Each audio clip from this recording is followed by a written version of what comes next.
Been a wonderful experience to be one of the co-founders. There's three of us co-founding Honour Woman movement. And the main aim of the movement was to achieve gender equality in the Order of Australia.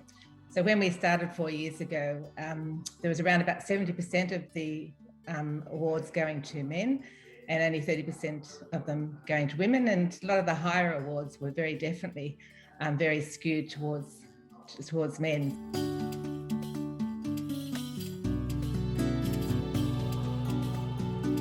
Women tend to just get on with the job. You know, we in the domestic sphere, in the professional sphere, with our children, with our parents, we tend to just work. And it was really interesting, even just when looking at the Order of Australia, what we found was that men were nominating men and women were nominating men, and few people were nominating women. So the reality is that women are the quiet achievers, and they bring all sorts of rich diversity into our society, but they're often overlooked.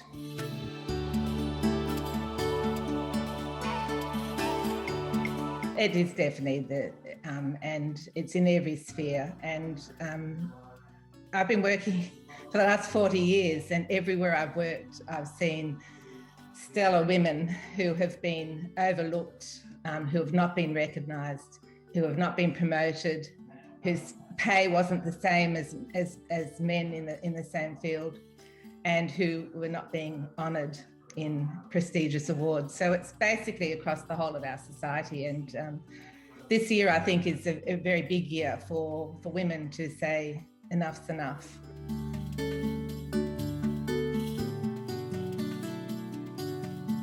So I was reading the letters to the editor, and there was one letter it turned out to be from Elizabeth, and she was articulating exactly what I felt, how frustrating it was that we had these Order of Australia awards for Australia Day, and there were 14 men and one woman getting the top award. And the one woman was Cate Blanchett, and 14 men. And most of those men were being paid very, very well for the work that they were doing.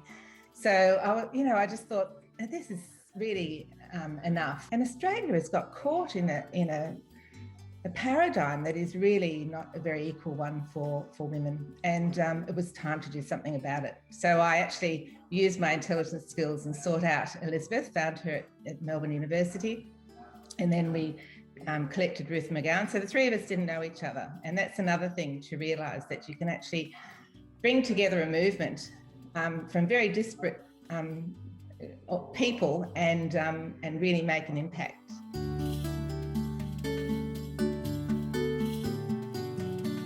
We've really put it on the issue in the face of the public, and there's very few people who wouldn't be able to talk about gender inequality in the Order of Australia now. So we've really made it an issue to discuss. But we've also been able to meet with all the state governments, as well as the federal government, as well as the Governor-General. And so we've actually been able to sort of recognise that there's a consciousness raising part of it, which we were able to do through social media, through our website, Facebook and Twitter.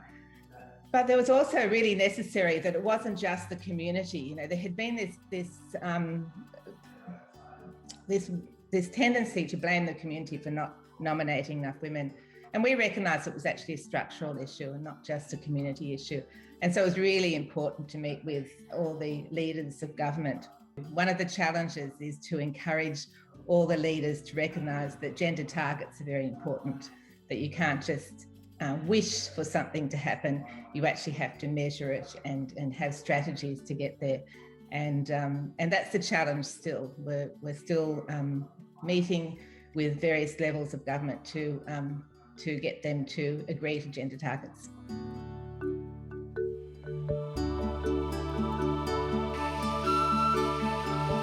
I'd like to think so, and I hope so. I certainly think it has got discussion going, and that's a really, really good thing. But without structural change, it will go back. And I'm old enough to have seen a number of ranges of movements similar to this year without the change happening. I'm hopeful in the fact that people are listening, and there's a lot of anger, and anger can be productive in the end, and I hope that it will be. But it really is necessary for leaders to actually enact structural change. This is where social media is very, very helpful, and it's also helpful for people to talk about their experiences of injustice. And that's, in some ways, when I look at my career, I think that's been my driving light to work on injustice and give people a voice that don't have that chance otherwise.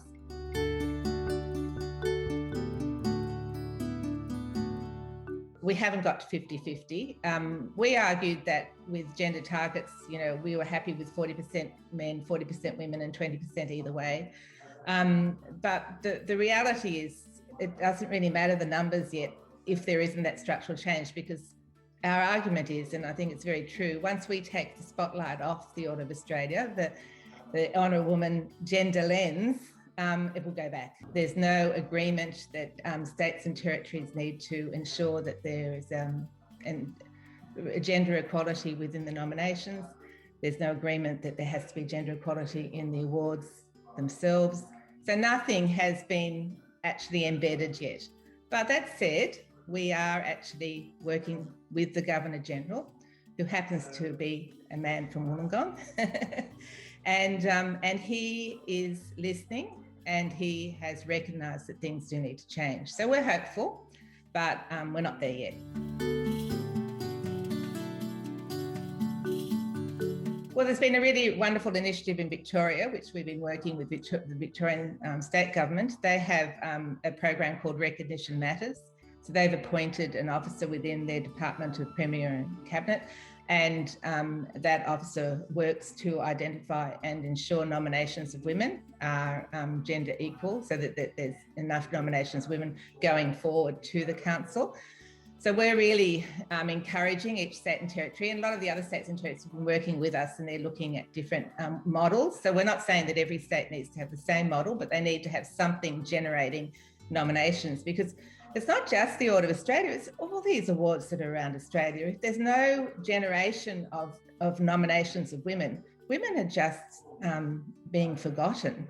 And, it was really heartening to see, as you said, the 4 women in the Australians of the Year. And, if you go back to in that group, there were always a lot of men, and, we used to have a lot of sports stars, I remember back in the past, and not, there wasn't the diversity. And that's really important. And, while I'm onto diversity, we really, really want to see more diversity in the Order of Australia as well. There is a tendency for a certain sort of dominant culture to be rewarded, and that's not something we want to see. And we want to see more young women nominated and honoured as well. If you have any influence on premiers and prime ministers, then you need to meet with them and you need to say, where is the organisation in your state and territory, and what are you doing in terms of gender equality? At the base level, it is to actually nominate women for all sorts of awards. I've been really amazed at just how many awards there are in Australia. There are community awards, there are awards within industries, there are professional awards. And sometimes I think we forget that we need to actually nominate women. And certainly if we get an award, there's a real onus on me, and I feel that with the Alumni Award, Social Impact Award, that we need to nominate others. We need to pay it forward. We need to recognise that with our award gives us a wider voice, a wider influence to actually bring other women up with us. I had a wonderful experience many years ago working in policing, and a senior policeman nominated me for the Telstra Business Woman of the Year Award. And all this information came in the mail saying how wonderful I was. And that was the first inkling to me how important it is to recognise achievement, and to make it really does, it enlivens one and allows us to invigorates us, but it also gives us a voice. One of the problems in the Order of Australia, and nominating for the Order of Australia, is it's supposed to be confidential. So, you can't actually say, Kelly, I'm going to nominate you for an Order of Australia. Can you give me some information about yourself? So you have to start being what, my profession's been an intelligence officer, and start collecting information. Now, women have a tendency not to put out the information. And, if you look at a LinkedIn profile and you compare in an industry, and you compare a male and a female LinkedIn profile, invariably the women's one will be very clipped and very, if they even have a LinkedIn profile at all. Whereas often, and this is a generalization, it's not always the case, but often men's profile on social media will be very extensive, and they'll write down everything that they've done and any recognition that they've had. I really like for women to start doing that, to start putting themselves up, to start recognizing that they're role models for other women as well. And, even if they feel a little bit uncomfortable, fight that feeling of being uncomfortable and just do it. So actually have a LinkedIn profile that is comprehensive, that does celebrate your achievements, but also recognises what you've actually contributed to the community, so that other people can connect with you as well. I'm really into women's networks now. I've learnt so much over the last few years of connecting with other women, and it's very invigorating.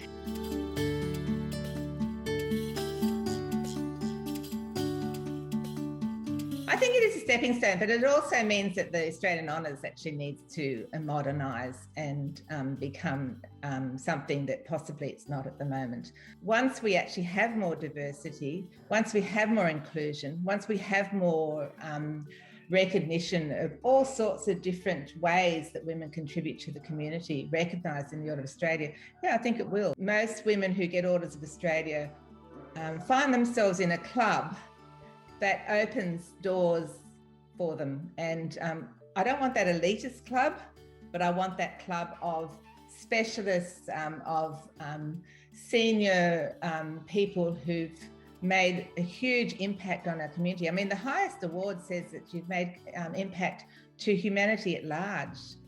What a wonderful achievement if you can make an impact in humanity at large. And what a wonderful recognition of women.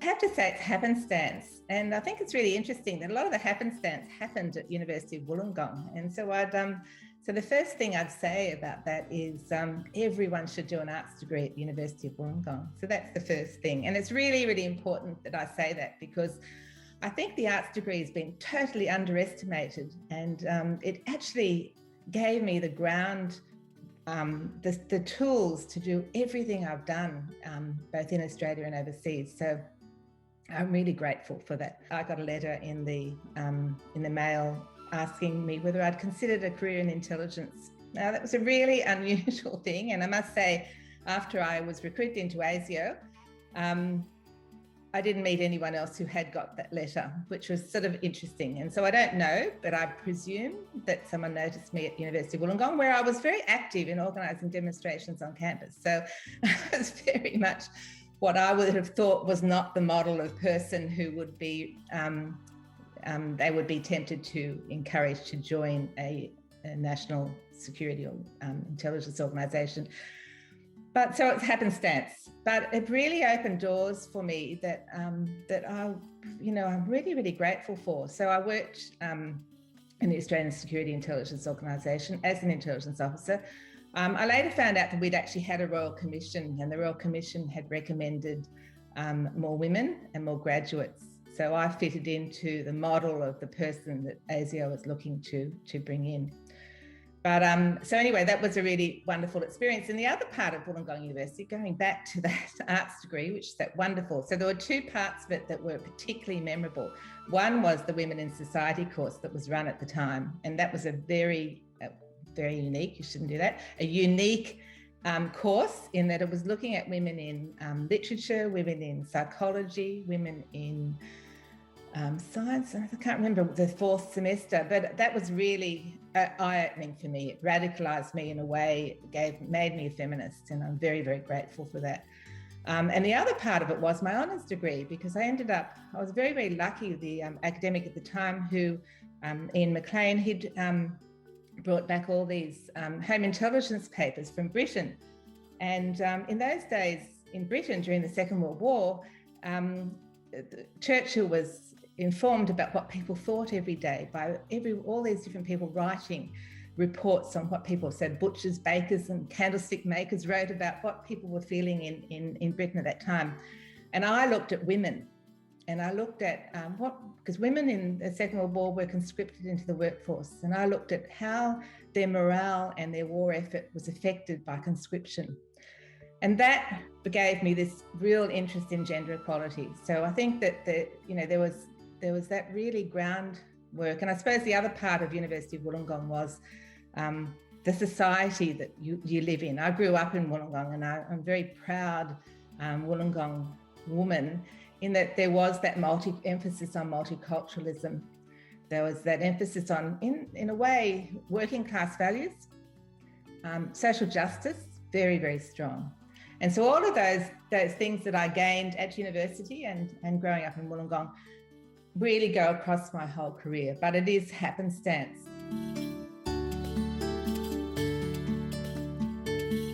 That was also happenstance. I'd been living in England with my husband and children, and we came back to Australia, and I decided I wanted to return. I'd been teaching while my children were very young, and I decided I wanted to return back to intelligence. So I actually I applied for a job with the Australian Bureau of Criminal Intelligence, which later became the Australian Crime Commission and so on. But the Australian Bureau of Criminal Intelligence it had police seconded from all around Australia, and it was looking for a couple of civilians who would be the mainstay of the intelligence program. So I became one of those. And we looked at any issue that had of national significance. So I was actually working on a project at the time when there was a lot of outcry against the serial murderer Ivan Milat, where backpackers were being murdered and across state boundaries, and there was no overall national approach to missing persons. And the Australian Bureau of Intelligence was asked to set up a unit that looked nationally at missing persons. And for, again, happenstance, I happened to end up being asked to do it. And I'd have to say it was one of the most challenging jobs of my career, but also the most rewarding. And the other part of it was that we needed to have a National Missing Persons Week. New South Wales had been running a form of a Missing Persons Week, and we needed a really big national approach. And so I started that, and it was very unusual because up until that time I'd been working as an intelligence officer, which was, need to know in a quiet back room, never having any public persona. And suddenly and it was a big week, the first week was that I started National Missing Persons Week was the week of Thredbo, the terrible disaster in Thredbo, where there were people missing under the snow. And so I had that, which was really quite shocking, and then going and starting to do television and flying to Sydney and going on television talking about missing persons with no media training or anything like that. So it's really quite an interesting and challenging process, but it was just wonderful because I met so many inspiring families of long-term missing, the impact when someone goes missing, the impact on families. I learned so much about that. And, so it was really a real experience it brought in so many different things, because when you think of someone going missing, there are so many reasons, and they're all the social issues of our day, of mental illness, of sexuality issues, of family dislocation, professional problems, all sorts of different reasons why someone goes missing. I mean, the good thing, and I think it's really important always to say this, most missing people are located and mostly within hours. So it's really, we don't have this big, I think there's a fear in our society sometimes that missing means murder, and it doesn't. But there are still some long-term missing people who families, have to grieve not knowing what's happened. And I just learned an awful lot from that period of time. I do. No, I do think that is true. And when I went overseas and left my work in the Australian Federal Police, it probably was time to step away from it, because it is hard. It's very challenging. For me, it is very much, and that's why I think women are very lucky. I never ever had a career without family, and so I was always very connected with my family, my children, and now my grandchildren, and so that was a really rich part. And the other part for me was writing, and it's been interesting because the first country that we went to live in overseas was in Serbia, and I was in Belgrade, and I started a writers group then called Belgrade Writers, and that brought people. I ended up having 38 men and women from all around the world, brought them together into my little lounge room once a week. And we wrote, and I find that's really, really cathartic. Sometimes I think that we overestimate that we have to step away. I am myself in my work and in my home life, and I don't know that I do have a divide, but I don't know that it is a bad thing.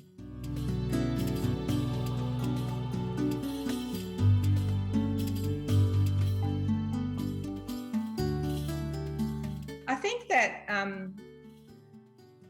it was my upbringing. I think that my parents gave me that feeling that, that you are a citizen of the world. And I love that Wollongong to the World title. I think it's just wonderful to go from Wollongong to the world.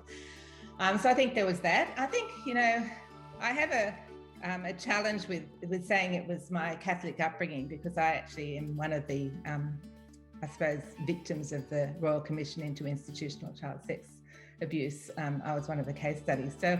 And it was in Wollongong that I was abused. And so I find that challenging. But, I have to say that the positive part of the Catholic Church was very much that. And that was the social justice. I was brought up to recognise that I am a citizen of the world, and my impact on the world is, I need to be aware of that, and that I need to always lift up others when I'm, lifting myself up. Actually writing a book at the moment, and which I've been working on for a while. I did a master's, and there was a lot of it through the coursework, and I am trying to come to understanding of what my contribution is and why it is that way. And I find it really interesting, and I don't know whether there is a DNA component, but certainly one of the part of the book is to discover my grandparents, because I wasn't raised understanding who my family really were.